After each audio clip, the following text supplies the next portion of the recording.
Milisi Houthi Yaman dikabarkan melatih 20.000 tentara cadangan untuk ditempatkan di jalur Gaza guna membantu milisi Hamas melawan serangan tentara Israel.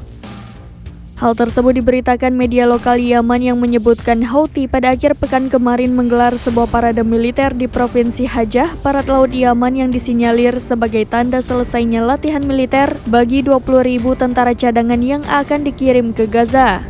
Belum diketahui secara pasti kapan Houthi memobilisasi puluhan ribu tentara cadangannya ke Gaza. Namun Sputnik News meyakini strategi ini akan memberikan pukulan terhadap Israel yang belakangan mulai mengalami kemunduran akibat tewasnya ratusan tentara.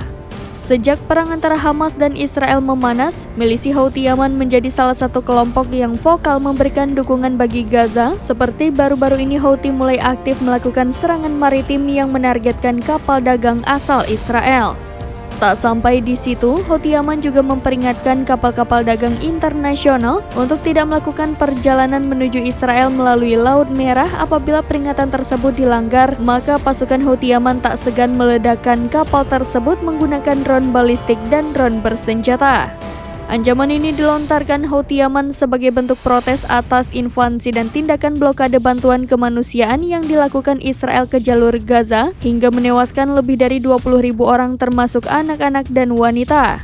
Para pejabat Houthi mengatakan tindakan mereka adalah bentuk dukungan terhadap Palestina.